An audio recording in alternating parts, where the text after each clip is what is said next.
ভারত বিশ্বকাপ জেতার পরেই হঠাৎ করে এমন এক সিদ্ধান্ত নিয়ে নিল গৌতম গম্ভীর, যা শুনে নড়ে চড়ে বসেছে পুরো বিসিসিআই। হ্যাঁ, খবর বেরিয়ে এসেছে গম্ভীর বোর্ডের সামনে 5টি বড় শর্ত রেখে দিয়েছে ইতিমধ্যেই। আর যদি এই শর্তগুলো মানা হয়, তাহলে ওয়ানডে দল থেকে বিদায় নিতে পারে 5 জন বড় তারকা খেলোয়াড়। হ্যাঁ, ঠিকই শুনছ, সিনিয়রদের বাদ দিয়ে নতুন তরুণ দল তৈরি করতে চাই গম্ভীর। আর সেই লক্ষ্য একটাই, 2027 ওয়ানডে বিশ্বকাপ জেতা।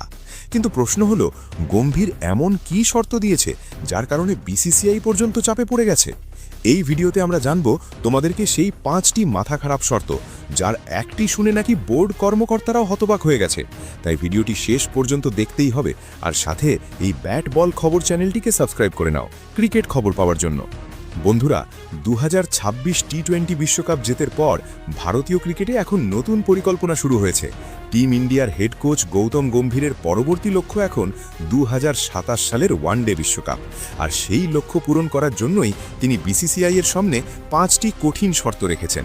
খবর অনুযায়ী এই শর্তগুলো মানা হলে ওয়ানডে দলে বড় পরিবর্তন আসতে পারে। তো চলো আর বেশি কিছু না বলে সেই 5টি শর্তগুলো দেখি একে একে। প্রথম শর্ত, গম্ভীরের প্রথম শর্তই সবচেয়ে বড় ঝড় তুলেছে। তিনি পরিষ্কার বলেছেন, টিম ইন্ডিয়ায় আর কোনো স্টার কালচার চলবে না, অর্থাৎ নাম দেখে কাউকে সুযোগ দেওয়া হবে না। যে খেলোয়াড় পারফরমেন্স করবে সেই খেলবে। এতে করে 5 জন সিনিয়র ও অনফিট খেলোয়াড় ওয়ানডে দল থেকে বাদ পড়তে পারে। গম্ভীরের মতে 2027 বিশ্বকাপ জেতার জন্য দরকার তরুণ ও ক্ষুধার্ত খেলোয়াড়, শুধু নামের জোরে দলে থাকা খেলোয়াড় নয়। দ্বিতীয় শর্ত, গম্ভীর আরেকটি কঠোর নিয়ম প্রস্তাব করেছেন।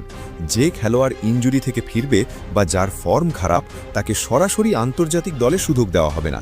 আগে তাকে রঞ্জি ট্রফি বা বিজয় হাজারে ট্রফি খেলতে হবে, অর্থাৎ নিজের ফিটনেস ও ফর্ম প্রমাণ করতে হবে। এতে করে ভিআইপি সুবিধা পুরোপুরি বন্ধ হয়ে যাবে।